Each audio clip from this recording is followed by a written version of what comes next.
I know you guys all come to my channel for desserts, and of course today I have delivered.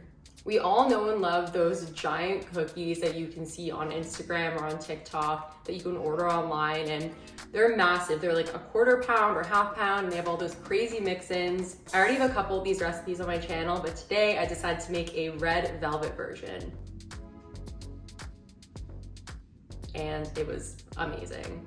Hi, if you're new here, I'm Amanda, aka Fit Food AE, and today we're gonna be making a high protein, low calorie, giant red velvet white chocolate cookie.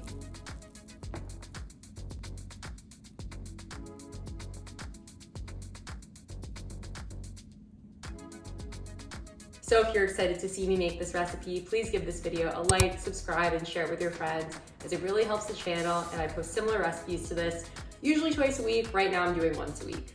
And without further ado, let's get started with the recipe. So we're actually not gonna start off by preheating the oven as we usually do, because we're gonna make the dough first and then we're gonna have to put it in the fridge afterwards. So you're gonna grab a bowl and add your chocolate protein powder. I use Peace Signs, of course. This is the chocolate truffle flavor. Of course, you could use frosted chocolate cupcake. This is a whey casein blend. So I haven't tested this recipe with just whey, but if you have, or if you've tested a recipe similar to this, like my other cookie recipes I've posted, please let me know in the comments. So if you do want to purchase Peace Signs, please use my discount code FIT15. Next, we're gonna actually add in some vanilla protein powder for the other half. So I used Peace Signs Cake Pop. You could also use French vanilla. Next ingredient is the oat flour. So I didn't actually have any oat flour on hand. I just had quick oats. So I had to grind those up in a blender. And once they were pulsed to a flour, I added them to the bowl. Now you're gonna add some coconut flour. So if you've never seen coconut flour before, mine looks like this. It is the Robin Hood brand. You should be able to get this from any grocery store. I'll let you in on a little secret. I had unsweetened cocoa powder listed as one of the ingredients, and I actually forgot to add it. Now, as you can see, the recipe turned out just fine without it, so I'll leave this as an optional ingredient. Next, you're gonna add in some baking soda, which is a very important ingredient. Next, add your brown sugar substitute. So I use Lakanto brown monk fruit sweetener. This is a 0-calorie substitute for sugar. Of course, you could use whatever you have on hand, but if you do want to purchase anything from Lakanto, please use my discount code FIT15. Mix those dry ingredients together before adding in the wet. Next, you're gonna add some light butter or margarine.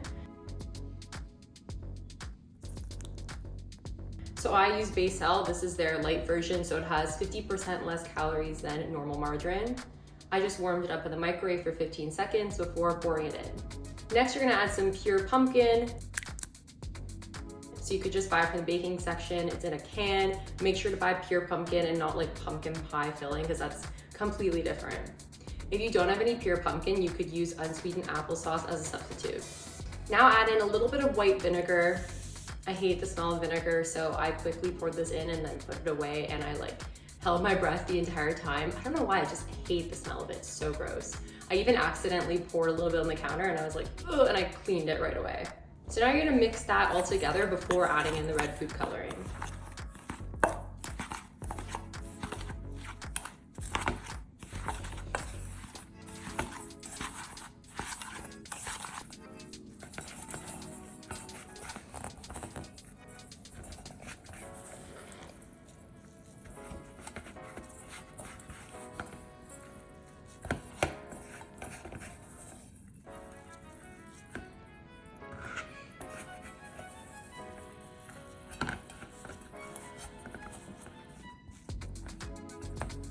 So once that's combined, you're gonna add some red food coloring and then mix it together. You can keep adding more until you get your desired red color.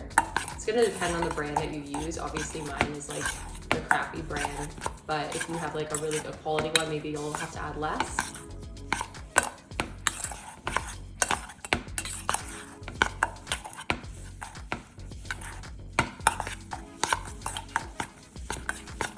And next you're gonna add some mini white chocolate chips. Of course, you could just use regular chocolate chips or chunks, whatever you have on hand.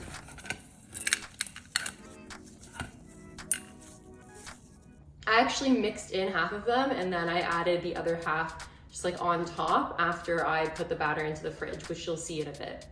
So now you're gonna make sure the dough is like molded into a ball, as you can see there.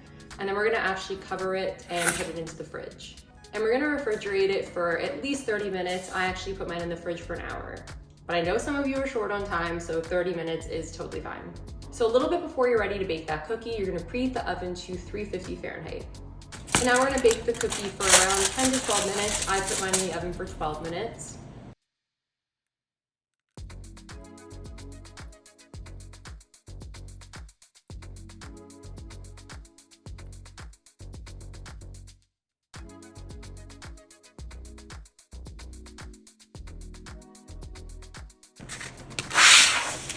And then once you take it out, you'll notice that it's not like fully baked, it's still kind of mushy. That's completely fine. We're not gonna overbake it. It's actually gonna bake while it's sitting out. So you're gonna let the cookie sit for about 30 minutes to an hour. Again, I'd suggest letting it sit for an hour, but if you're short on time, that's totally fine. So once you let it sit, you're gonna notice that it's hardened, but it's also still gonna be super gooey on the inside. And now you're done.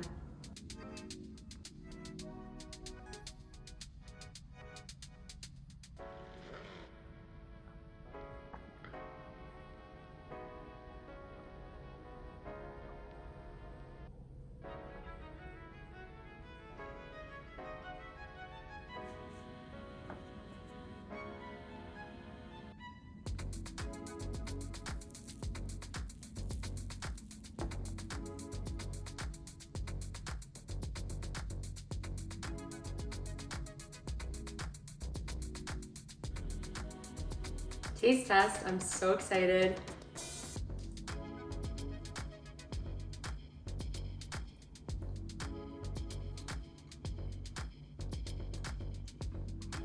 As expected, this is absolutely fire.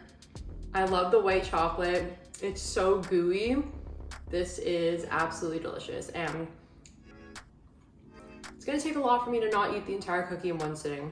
I probably will. Like, look at the inside. Thank you guys so much for watching. I really appreciate it, and I hope you enjoyed this recipe. If you did like this recipe, well, there's more where that came from. I have a couple of other giant cookie recipes on this channel, so I'm gonna link them here so you can watch them next. And please be sure to give this video a like, subscribe, and share it with your friends, as it really helps the channel, and I post similar recipes to this every week. And with that, I will see you guys next time. Bye.